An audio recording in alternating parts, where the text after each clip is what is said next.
Salut les gens, c'est Win de la chaîne Vans et aujourd'hui on se retrouve pour la review de l'épisode 9, saison 4 de l'Attaque des Titans. 2 vidéos en 2 jours, je crois que c'est un exploit, on n'a jamais fait ça. Mais voilà, sans plus tarder, on va directement passer à cette review d'un épisode très intéressant, on va dire. On va dire ça comme ça, on va le qualifier comme ça. Allez, c'est parti.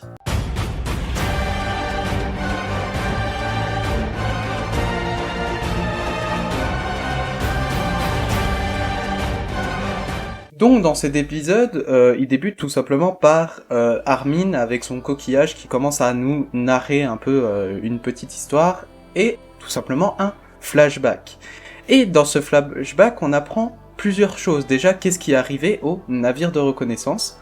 Dans l'épisode 2, il y a Sig qui nous parle et le capitaine Magat qui nous parlait des navires de reconnaissance qui avaient été décimés et qu'il n'y en a aucun qui était revenu à Mar, et du coup on sait ce qui s'est passé, c'est Eren qui a porté tout simplement les bateaux et les a ramenés tout simplement sur l'île en tout cas ils ont été interceptés. Et du coup dans ce premier bateau de reconnaissance, on fait la connaissance de Yelena et Oyankoppo qui se sont rebellés justement contre les chefs qui commandait ces navires de reconnaissance, et du coup on apprend à les connaître tout simplement comme ça, comme des mercenaires, et ils commencent du coup à discuter avec Hanzi et tout, et on apprend que l'ordre de tuer tout simplement leur dirigeant des navires de reconnaissance a été fait par Sig, et que Yelena considère Sig comme un dieu. Oui, c'est bizarre, on est d'accord. Mais Yelena considère Sig comme un dieu. Donc voilà, on apprend ça directement dès le début. Ensuite, justement, avec tout ce qui s'est passé, eh ben, on a les revendications de Sig. Et en gros, ce serait tout simplement de rejoindre Eren pour,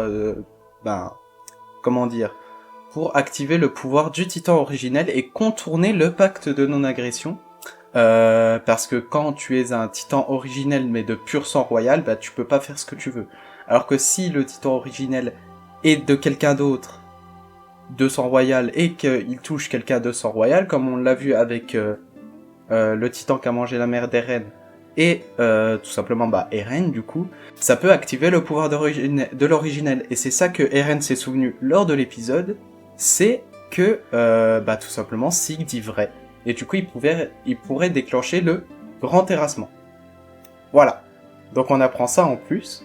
Et il l'avait pas dit plus tôt pour protéger Historia, pour pas qu'elle se fasse directement mettre en titan, sans vraiment vérifier ses informations. Et pour finir ce flashback, tout simplement, il y a deux choses qui se passent. C'est que deux choses assez drôles.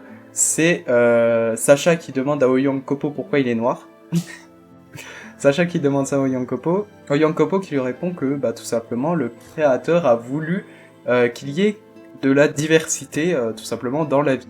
Voilà tout simplement ce qu'il a répondu à Sacha. Et on a une autre scène marrante avec Sacha, encore, même si elle est morte. C'est le passage avec Nicolo, le cuisinier, du coup qui cuisine des fruits de mer et que Sacha dévore tout pratiquement. Sacha qui dévore tout. Et voilà pour ce qui se passe dans le flashback. Et maintenant dans la réalité, donc c'était à peu près moitié-moitié l'épisode.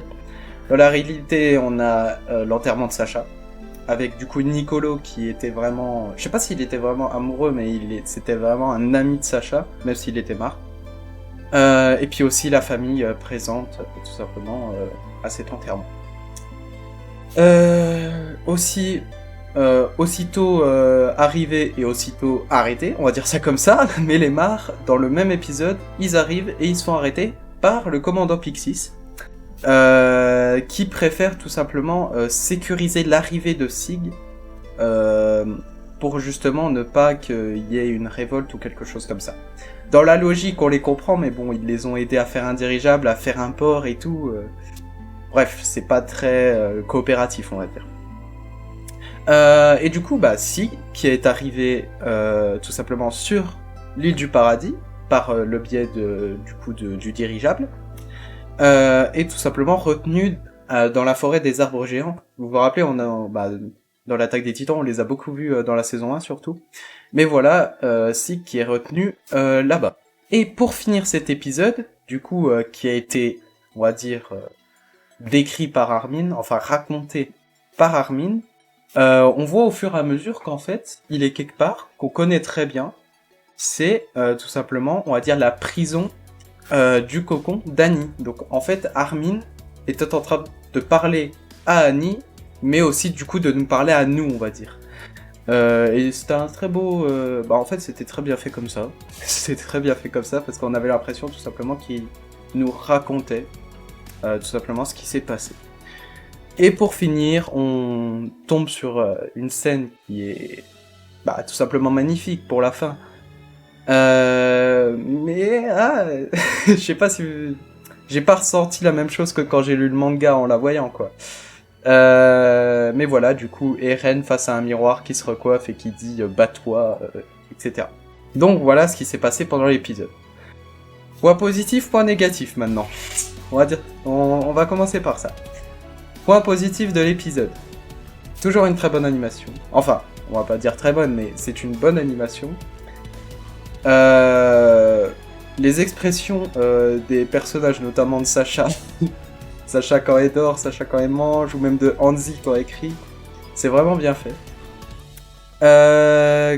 Il n'y a pas eu beaucoup d'OST, donc on peut pas trop dire que c'est un point positif. La mise en scène de l'épisode est très bien, malgré que, tout simplement, dans cet épisode, il regroupe un chapitre et la moitié de la fin d'un autre chapitre. Comme ça. Donc je pense qu'ils ont zappé le début du chapitre, tout simplement qui devait être adapté, pour le mettre plus tard, ou peut-être ne pas le mettre, je sais pas. Parce que je sais plus du tout ce qui se passe dans ce chapitre, mais voilà. Point négatif maintenant. Là, je vais directement mettre la scène de fin. Tout simplement. Je la trouve ratée. Je la trouve ratée dans le sens où visuellement c'est pas très beau. Je veux pas dire, mais pour moi visuellement je l'ai pas ressenti comme dans le manga, où vraiment le manga tu ressentais vraiment Eren qui voulait vraiment aller défoncer tout le monde et vouloir se battre. Là, ouais, tu le vois un petit peu quoi. Et puis même le visage qu'il a, voilà quoi. C'est mal fait. Je veux pas dire, mais c'est mal fait. Quand tu compares en manga, je suis désolé, mais ça c'est mal fait. Mais bon, on va pas cracher sur l'animation, ils ont eu que 8 mois, etc. Mais bon, franchement, cette scène, c'est celle qu'il fallait, on va dire, vraiment miser dessus, quoi. Pour cet épisode, en tout cas. Autre point négatif, je crois pas que j'en ai d'autres. Si, juste des fois les expressions des caractères, mais bon, ça c'est on le voit toujours. C'est normal dans des animés, des fois, qui est, on va dire, des bugs. On va dire ça comme ça. Mais voilà, du coup, c'était un très bon épisode où on a eu beaucoup d'infos, du coup, par rapport à ce qui s'est passé avec Yelena, du coup, avec Oyankopo, celui qui conduisait le dirigeable, leur révolte, pourquoi Sig est venu, etc. Donc voilà, donc finalement c'était un bon épisode, un peu, introductif pour ce qui va se passer plus tard, et aussi pour nous aider à comprendre un peu mieux ce qui se passait avant. Mais voilà, on va dire c'est un épisode de transition, on va dire ça comme ça. Donc voilà, c'est à peu près tout ce que j'ai à dire pour cet épisode. Je vous laisse là-dessus. Je vous dis à la semaine prochaine pour une nouvelle review du prochain épisode.